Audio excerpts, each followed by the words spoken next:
Hello everyone, welcome back to our YouTube channel. कल हम लोग डिस्कस कर रहे थे टर्मिनोलॉजीज के बारे में, तो आज हम उसी क्लास को कंटिन्यू करेंगे। तो आज हम लोग जो टर्मिनोलॉजीज पढ़ने वाले हैं वो पढ़ेंगे terms describing microbial habitats related to plant. तो सबसे पहले हम लोग एक टर्म पढ़ेंगे।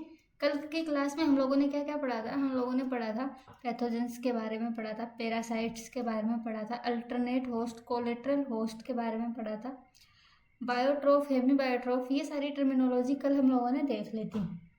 आज हम लोग देखेंगे एपिफाइटिक। इसका मतलब क्या होता है? The organism growing on the surface of the photosynthetic organism is called epiphytic। मतलब ये कोई एक ऑर्गेनिज्म है।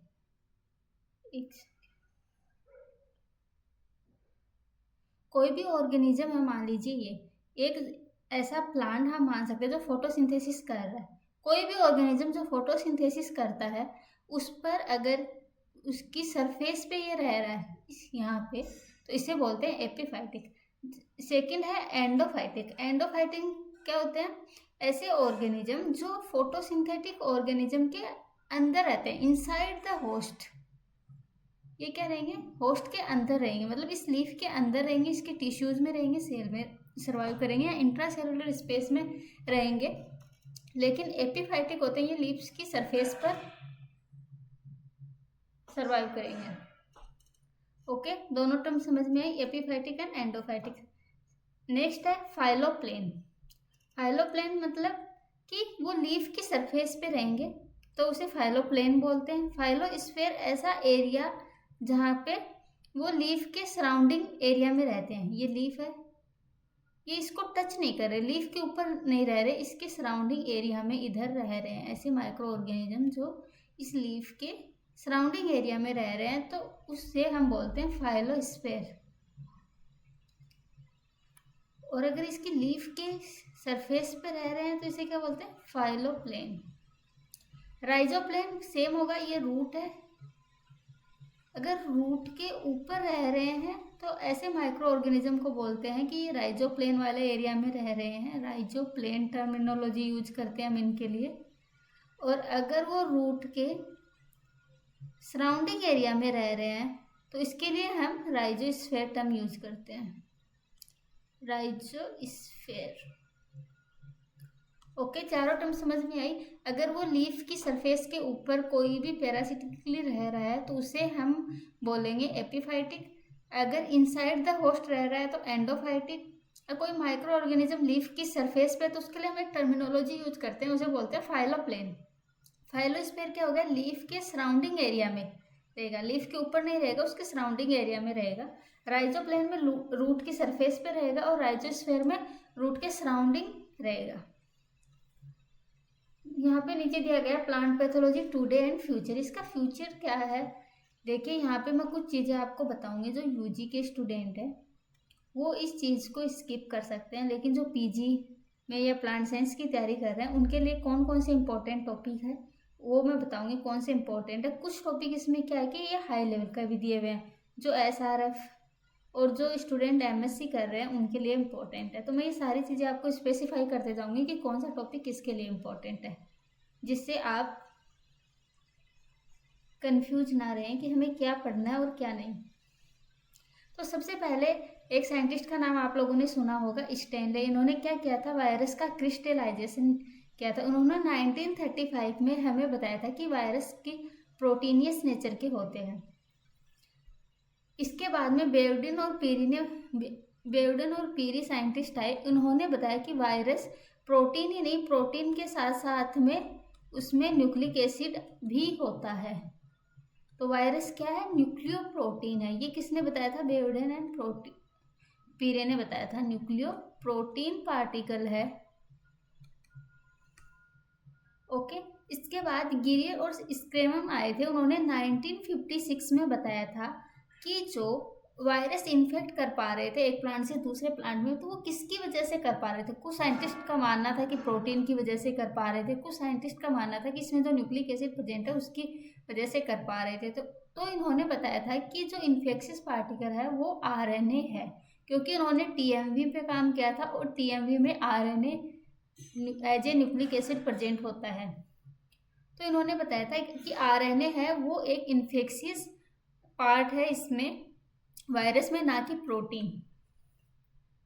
इसके बाद 1941 में बीडल और टाटम ने one gene code for one enzyme theory दी थी। मतलब कि कोई भी एक जीन है, एक प्लांट में बहुत सारे जीन होते हैं, इनमें से हर एक जीन एक ही एंजाइम को कोड करता है। ये थ्योरी किसने दी थी? बीडल एंड टाटम ने 1941 में दी थी। इसके बाद 1942 में एच.एस. फ्लोर ने जीन फॉर जीन हाइपोथेसिस दी थी। तो ये बहुत ज़्यादा इंपॉर्टेंट चीज़ें हैं जो भी 4-5 साइंटिस्ट की बात की, सबके लिए इंपॉर्टेंट है, आजकल हर कॉम्पिटेटिव एग्जाम में ही पूछे जाते हैं। इसके बाद वॉटसन एंड क्रिक ने क्या किया था? डीएनए का डबल हेलिक्स मॉडल दिया था, जो कि एक मेजर डिस्कवरी थी, क्योंकि हमें डीएनए की स्ट्रक्चर पता चल चुकी थी इसमें। In mid-1960, TMV study helped in elucidation of the genetic code showing that specific base triplet of DNA and RNA code for certain amino acid। तो ये वाली जो स्लाइड थी ये सबके लिए इम्पोर्टेंट है, क्योंकि सारी कॉम्पिटेटिव एग्जाम में पूछी जाती है। तो हमने इसमें क्या क्या बात किया कि टीएमवी की डिस्कवरी, स्टेनले ने इसका सबसे पहले क्रिस्टलाइजेशन किया था। बेवडन एंड पीरे ने बताया था कि इसमें न्यूक्लिक एसिड और प्रोटीन का बन करके मिल करके बना होता है। गियरेर और स्क्रेमन ने बताया था कि आरएनए इसमें इन्फेक्शियस होता है। बीडल और टाटम ने क्या किया था? One gene code for one enzyme hypothesis दी थी। 1942 में एच.एच. फ्लोर ने जीन फॉर जीन हाइपोथेसिस दी थी, और वॉटसन एंड क्रिक ने डीएनए का डबल हेलिक्स मॉडल दिया था। इसके बाद हम लोग बात करते हैं 1970 में स्टडी ऑन एग्रोबैक्टीरियम ट्यूमिफेसिएंस पे स्टडी की गई। टी डीएनए कंटेन, उसमें जो टी डीएनए होता है किसमें होता है? टीआई प्लाज्मिड के पास एक टी डीएनए होता है, of which to code for growth hormone leading to tumour formation, जो ट्यूमर फॉर्मेशन के लिए रिस्पॉन्सिबल होता है। Later these plasmid were use as a vector to transfer gene to other organism including plant. तो ये हम सब लोग जानते हैं कि एग्रोबैक्टीरियम ट्यूमिफेसिएंस है, इसमें एक टीआई प्लाज्मिड होता है। उसके पास क्या होता है? टीआई प्लाज्मिड के पास,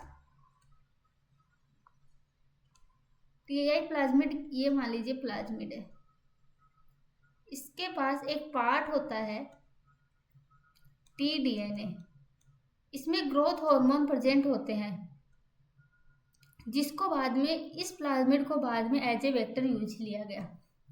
लेटर वायरस पर also use as vector in genetic engineering, मतलब वायरस को भी इसके बाद में जेनेटिक इंजीनियरिंग में एज ए वेक्टर यूज में लिया गया।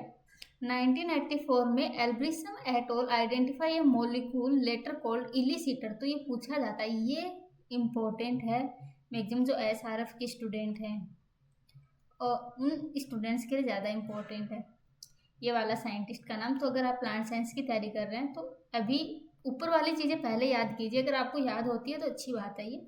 लेकिन जो इलिसिटर टर्म थी वो किसने दी थी? एल्ब्रिसम एट ऑल ने दी थी।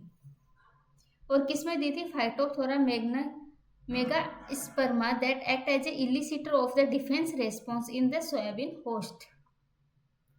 इसके बाद में 1984 में स्टेक्सकोविच एट ऑल ने फर्स्ट बैक्टीरियल एविरुलेंस जीन को डिस्कवर किया था। किसमें किया था? Pseudomonas syringae pathovar glycinea. ये पूरी जो स्लाइड है ये एसआरएफ वाले स्टूडेंट्स के लिए ज़्यादा इंपॉर्टेंट है, तो उसको अच्छे से याद करें कि फर्स्ट बैक्टीरियल एविरुलेंस जीन को किसने दिया था? साइंटिस्ट का नाम भी याद रखना, स्टेक्सकोविच एट ऑल ने दिया था। और किसमें दिया था? सूडोमोनास सिरेंजी पेथावर ग्लाइसिन में दिया था। These studies help in understanding of the host pathogen interaction and resistance phenomenon। 1986 में क्या होता है? HRP initially called bacterial hyper sensitive response protein. HRP की फुल फॉर्म क्या होगी? हाइपर सेंसिटिव रेस्पॉन्स प्रोटीन को भी डिस्कवर किया गया। ये HRP जीन भी डिस्कवर किए गए 1986 में बैक्टीरिया में। इसके बाद बताया है कि ये सब एसआरएफ वाले स्टूडेंट्स के लिए ज़्यादा इंपॉर्टेंट है, थोड़ी हाई लेवल की स्लाइड है, या फिर जो स्टूडेंट अभी मास्टर्स कर रहे हैं उनके लिए इम्पोर्टेंट। 1986 में बेकी एट ऑल ने ट्रांसफॉर्म किया था टोबैको प्लांट्स मतलब transgenic by transferring the CP gene of TMV and impart resistance of to TMV infection such as resistance called pathogen derive resistance. तो पैथोजन डेराइव रेजिस्टेंस के बारे में किसने बताया था? बेकी एटोल ने बताया था। उन्होंने टोबैको प्लांट पर काम किया था और जो सीपी जीन था उसको ट्रांसफर किया था कॉड प्रोटीन जीन। सीपी मतलब कॉड प्रोटीन जीन। जैसे ये वायरस होता है तो वायरस की जो प्रोटीन होती है कॉड प्रोटीन, इसमें इसके थ्रू रेजिस्टेंस डेवलप की थी। तो इस ऐसी रेजिस्टेंस को क्या बोलते हैं? Pathogen derive resistance. 1989 में डिकमैन और कोलाटुकुडी ने ट्रांसफॉर्म किया था a fungus by inserting cutinase enzyme coding gene facilitating direct penetration of its host, thus providing the role of cutinase enzyme in the direct penetration। तो ये भी एसआरएफ वाले स्टूडेंट्स के लिए इम्पोर्टेंट है। ये सारे साइंटिस्ट आपको याद करने हैं कि उन्होंने क्या क्या काम किया था। बोर्गली एटोल ने शो किया था कि the plant transform with the cutinase gene exhibit enhance resistance to fungi having chitin in cell wall. फिर चीम एटोल ने प्रोड्यूस किया था ये resistance transgenic tobacco with gene coding for stilbene synthesis, a enzyme that synthesize phytoalexins. Okay, phytoalexins ये क्या होते हैं ये हम आगे पढ़ेंगे अच्छे से। जोहेल और ब्रिग ने क्या आइसोलेट किया था?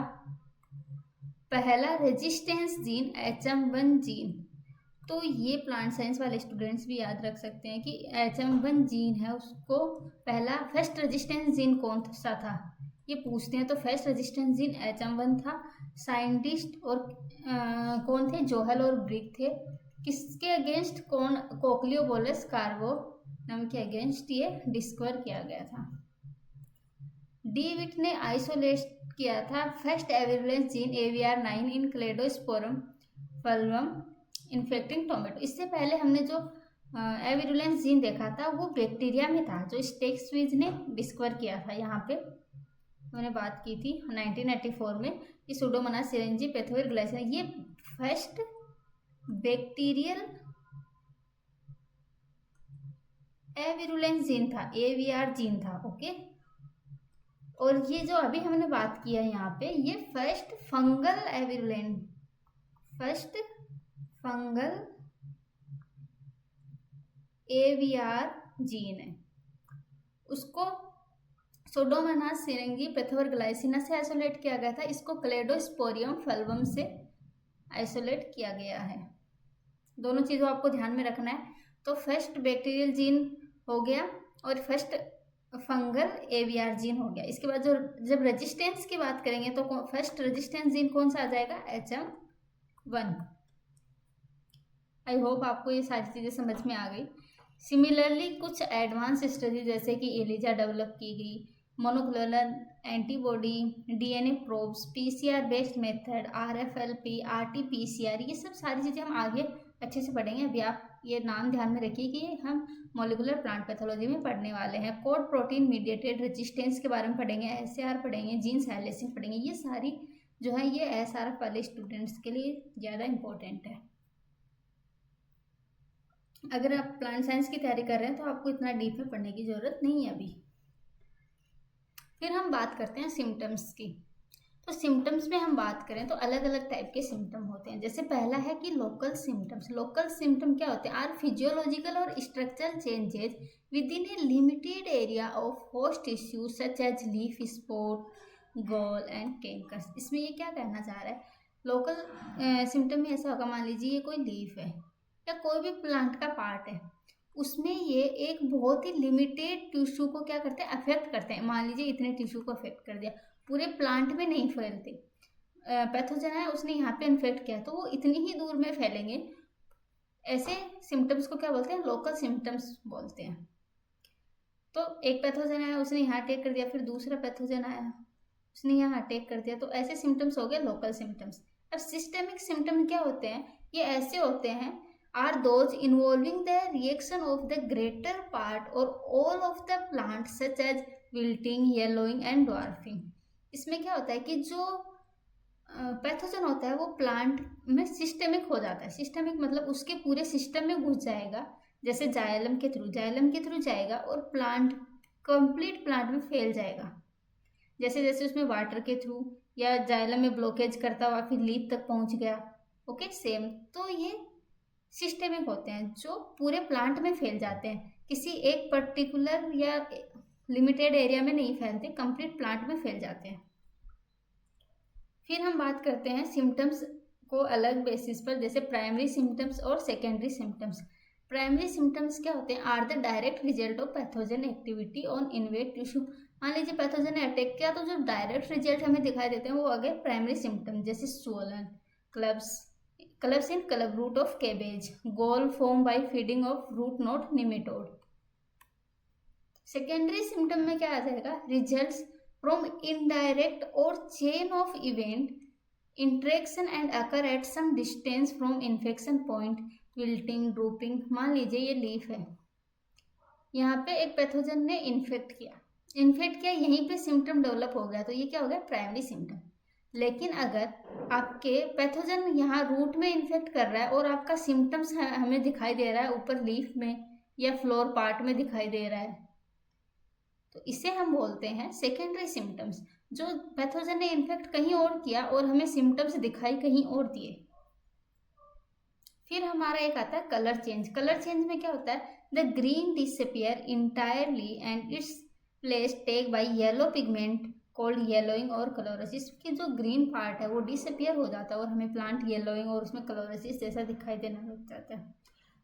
एक ये इंपॉर्टेंट है कि जो कलोरोसिस होते हैं वो due to lack of light is called etiolation. तो इटियोलेशन किसे बोलते हैं? जब क्लोरोसिस लेक ऑफ लाइट की कमी से हो तो उसे इटियोलेशन बोलते हैं। नेक्स्ट है, if green pigment replace by red और ऑरेंज और पर्पल पिगमेंट इज कॉल्ड क्रोमोसिस। अगर ग्रीन पिगमेंट को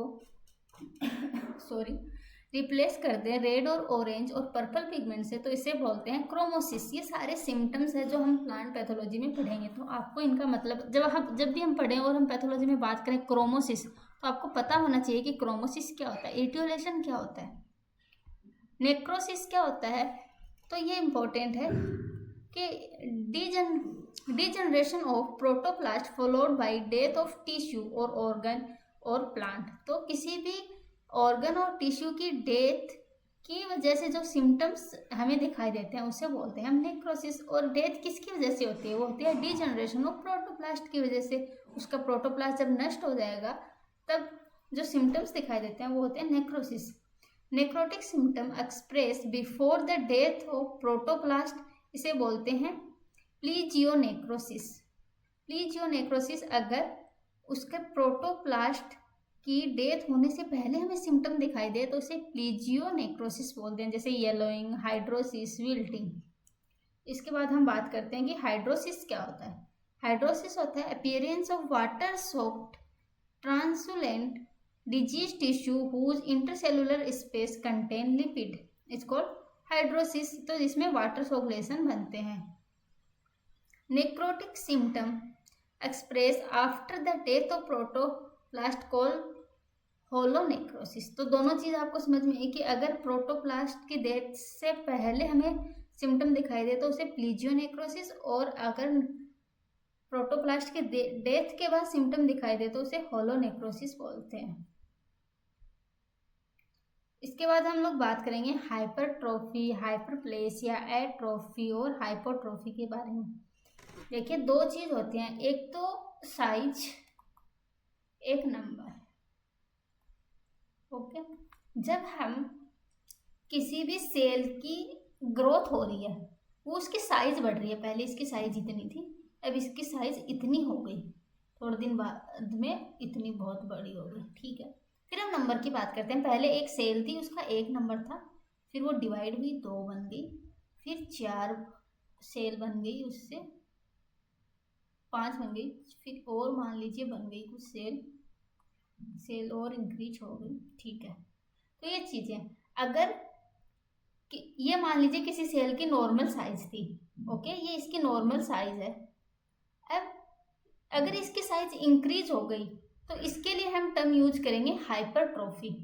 अगर इसकी साइज पहले की साइज से डिक्रीज हो गई तो इसके लिए हम यूज करेंगे हाइपोट्रोफी।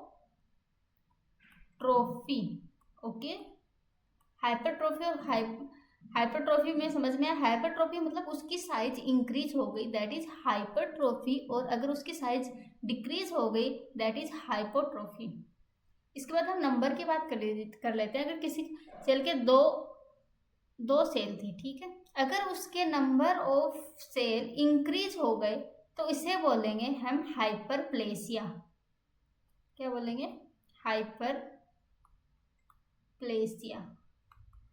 अगर उसके जो नंबर ऑफ सेल है वो कम हो गए तो उसे हम बोलेंगे हाइपोप्लेसिया। तो जब हम साइज की बात करेंगे तो हम ट्रॉफी वर्ड यूज करेंगे, और जब हम नंबर ऑफ सेल्स की बात करेंगे तो हम प्लेसिया वर्ड यूज करेंगे। फिर हम अगर इंक्रीज हो रहा है तो हाइपर लगा देंगे और डिक्रीज हो रहा है तो हम हाइपो लगा देंगे। आई होप आपको सारी चीजें समझ में आई हो। जैसे हाइपरट्रोफी में over growth of plant by increase in size of individual is called hypertrophy, और इंक्रीज इन नंबर में बात कर रहे हैं तो हाइपरप्लेसिया। जैसे इलोंगेशन, इंटरनोड, गोल और ट्यूमर्स, कर्ल, विच ब्रूम, हेयर रूट, इंटूमेंसेंस और फ्लोरल एबनॉर्मेलिटी, ये सारे किसके एग्जाम्पल हैं? हाइपरट्रोफी के, क्योंकि इसमें सेल की साइज इंक्रीज होती है। हाइपोप्लेसिया में जो उसके नंबर हैं वो डिक्रीज हो जाएंगे। एट्रोफी का मतलब क्या होता है? In extreme case A organ और टिश्यू डू नॉट डेवलप, वो उसको ड्वार्फ रह जाता है, स्टंटिंग रह जाता है, रोसेट हो जाता है, लिटिल लीफ, ये सारे इसके एग्जाम्पल हैं। तो जो ड्वार्फिंग है वो एट्रोफी की किसी एक्सट्रीम कंडीशन में क्या होता है? कोई भी टिश्यू अगर डेवलप नहीं हो रहा है तो वो एट्रोफी है। अभी हमने एक सिम्टम्स की बात की थी जो आपके लिए नया वर्ड था कि इंटूमेसेंस क्या होता है, कि ये क्या होता है? Are small bump like protrusions on the surface of leaf, petioles and stem affected plant. तो इसको इसका दूसरा नाम क्या होता है? इसको ओइडिमा और इडिमा के नाम से भी जानते हैं। यहाँ पे आप देख रहे हैं कि जो इसकी लीफ है इसके ऊपर आपको प्रोट्रूशंस दिखाई दे रहे हैं इस तरीके से, तो इसे क्या बोलते हैं? ओइडिमा और इडिमा बोलते हैं। Classification of plant disease. अब डिजीज का क्लासिफिकेशन किया गया अलग अलग बेस पर। तो base on type of infection पे हमने अभी बात की थी कि लोकलाइज्ड डिजीज और सिस्टेमिक डिजीज। लोकलाइज्ड डिजीज वही होगी कि जहाँ पर पैथोजन ने इन्फेक्ट किया वहीं पे सिम्टम शो करेगा। सिस्टेमिक का मतलब हो गया कि प्लांट में मान लीजिए रूट में इन्फेक्ट कर रहा है और सिम्टम हमें लीफ में या फ्लोर में कहीं भी दिखाई दे रहे हैं, तो वो हो गई सिस्टेमिक। तो लोकल का पढ़ते हैं, disease development restrict to in and around the site of infection, जहाँ पे उसने इन्फेक्ट किया है, जिस साइट पर इन्फेक्शन किया है वहीं तक रेस्ट्रिक्टेड होता है। जैसे लीफ स्पॉट हो गया, एंथ्रेक्नोज हो गया। सिस्टेमिक डिजीज में क्या होगा? Infection spread from the point of infection to entire plant system, जहाँ से इन्फेक्शन हुआ वहाँ से लेकर के पूरे प्लांट में फैल जाएगा, तो इसे बोलते हैं हम सिस्टेमिक डिजीज। और इसके एग्जांपल आते हैं loose smut, pearl millet downy mildew, viral disease और कैंडिडेटस फाइटोप्लाज्मल डिजीज के जो सिम्टम होते हैं। फाइटोप्लाज्मा क्या होता है ये हम पढ़ेंगे आगे। Based on type of perpetuation and spread पर कितने टाइप की होती है? 4 टाइप की, एयरबोर्न, सीडबोर्न, सॉइलबोर्न और वेक्टरबोर्न। अगर वो एयर के थ्रू ट्रांसमिट हो रही है तो उसे बोलते हैं हम एयरबोर्न डिजीज। इसका एग्जांपल क्या है? टीका ऑफ ग्राउंडनट। ये जो स्टूडेंट्स अपने कॉलेज के एग्जाम लिखते हैं उनके लिए बहुत ज़्यादा इम्पोर्टेंट है। सीडबोर्न डिजीज में कौन आ जाएगा? Loose smut of wheat, very very important, बहुत बार पूछा जाता है। Loose smut of wheat seedborne disease का एग्जांपल है, और वो भी कौन सा? इंटरनली सीडबोर्न डिजीज का, इंटरनली सीडबोर्न डिजीज का, सीडबोर्न डिजीज का। सॉइल बोर्न डिजीज में रूट रोट ऑफ पल्सेज आ जाएगा। वेक्टर बोर्न, वेक्टर के थ्रू कौन सी ट्रांसमिट होती है? Viral disease. चारों चीज समझ में। एयरबोर्न मतलब एयर के थ्रू स्प्रेड होगी, सीड बोर्न मतलब सीड के थ्रू स्प्रेड होगी, सॉइल बोर्न मतलब सॉइल के थ्रू स्प्रेड होगी, वेक्टर बोर्न मतलब वेक्टर के थ्रू स्प्रेड होगी। Based on occurrence and geographic distribution, तो आपको एग्जाम में, हर एग्जाम में पूछा जाता है, इससे एक क्वेश्चन हर कॉम्पिटेटिव एग्जाम हो या फिर आपके सेमेस्टर एग्जाम हो, सब में यहाँ से क्वेश्चन कंफर्म आता है। बेस्ड ऑन अक्रेंस और एंड जियोग्राफिकल डिस्ट्रीब्यूशन के बेसिस पर 4 टाइप की होती हैं। पहली आ गई एंडेमिक, इनको अच्छे से पढ़ेंगे। पहली आ गई एंडेमिक, दूसरी आ गई एपिडेमिक, थर्ड आ गई स्पोरोडिक, यहाँ पे फास्ट रेपिडेसी का एक दूसरा टाइप दिया हुआ है, स्पोरोडिक आ गई, और फिर पेंडेमिक आ गई। आपकी चारों डिजीज आ गई हैं, एक एक करके पढ़ेंगे। एंडेमिक में क्या होगा कि constantly present in a moderate और severe form and is confined to a particular country. मान लीजिए एक डिजीज है, वो किसी कंट्री में हो रही है, ठीक है। मान लीजिए दार्जिलिंग में एक ये जो डिजीज है, पोटैटो वार्ट डिजीज है, ये होती है। तो दार्जिलिंग के अंदर ये जो डिजीज होती है, ये हमेशा प्रेजेंट होती है, या तो ये मॉडरेट फॉर्म में होगी या ये बहुत ज़्यादा सीवियर फॉर्म में होगी, या तो मॉडरेट होगी, सीवियर होगी, वहाँ पे हमेशा रहती है। तो ऐसी डिजीज को बोलते हैं एंडेमिक डिजीज। ये उसी एरिया में कन्फाइंड है, ओके। ये एग्जाम्पल हो गया एंडेमिक डिजीज का। फिर एपिडेमिक की बात करते हैं। एपिडेमिक में क्या होता है, इसमें सडन आउटब्रेक होता है। कोई भी डिजीज है वो अभी नहीं है या बहुत माइनर लेवल पर है, फिर उसमें क्या होगा कि अचानक से इन्वायरमेंट की फेवरेबल कंडीशन ऐसी मिलेंगी जो उस पैथोजन के लिए बहुत ज़्यादा फेवरेबल होगी। अगर वो फेवरेबल हुई तो वो पैथोजन की ग्रोथ बहुत ज़्यादा और वो बहुत जल्दी स्प्रेड होगा, तो उससे पूरी थ्रू आउट द वर्ल्ड या थ्रू आउट द कंट्री वो डिजीज फैल जाती है।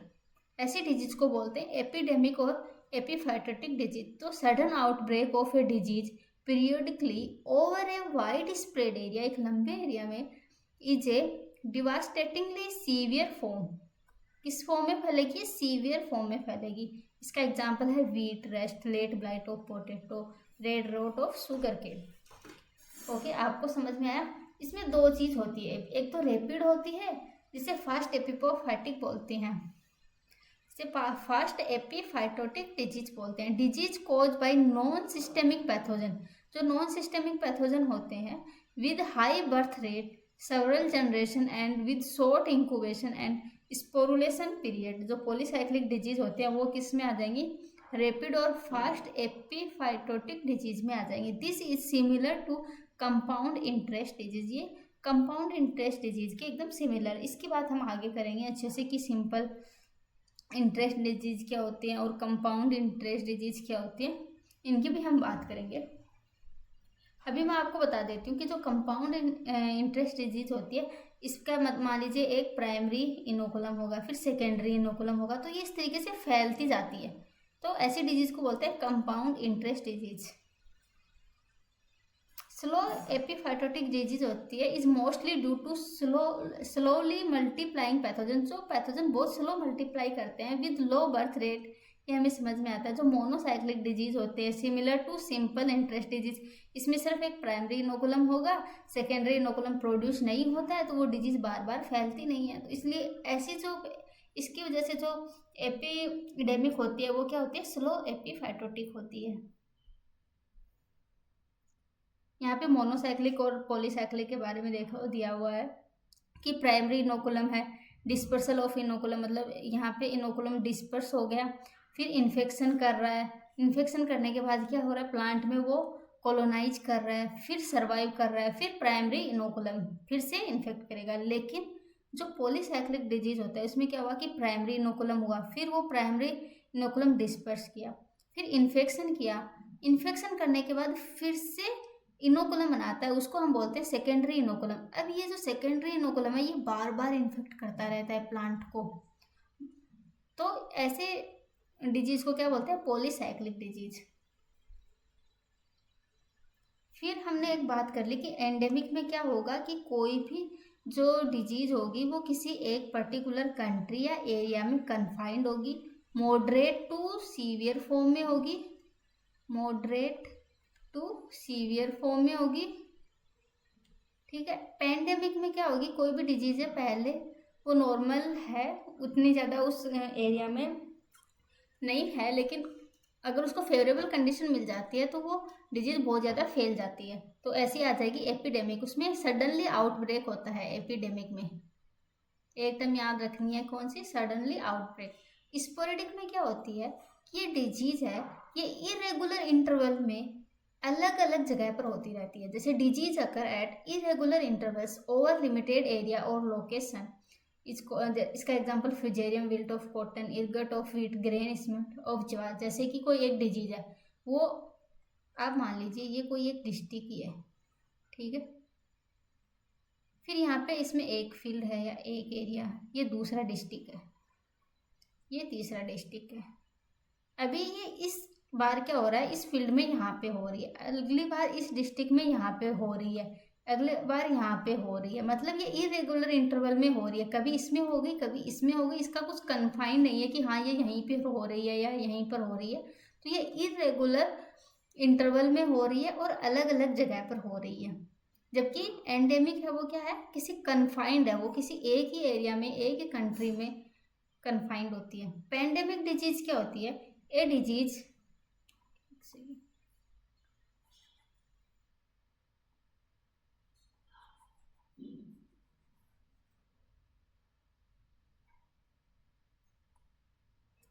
A disease is said to be pandemic when it is prevalent in throughout the country। जब वो डिजीज पूरी कंट्री में फैल जाती है तो उसे पेंडेमिक डिजीज बोलते हैं। कॉन्टिनेंट और वर्ल्ड इन्वॉल्विंग मास मोर्टेलिटी, इसमें बहुत ज़्यादा लोगों की डेथ होती है। जैसे हमारे कोरोना वायरस था, वो एक पेंडेमिक था। लेट ब्लाइट इसका एग्जाम्पल है, late blight of potato, wheat stem rust. एक UG99, एक युगेंडर 99 के नाम से एक रस्ट है, वो भी किसका एग्जाम्पल है? पेंडेमिक डिजीज का एग्जाम्पल है। तो ये आपके सारा जो बेसिक टर्मिनोलॉजी थी वो हमने आज सारी पढ़ ली है। बाकी की चीज़ें हम जैसे डिजीज साइकिल वगैरह नेक्स्ट क्लास में देखेंगे। आई होप आपको ये सारी चीज़ें समझ में आई हो। अगर आपको कोई भी डाउट हो तो आप हमें कमेंट में पूछ सकते हैं। Thank you for watching.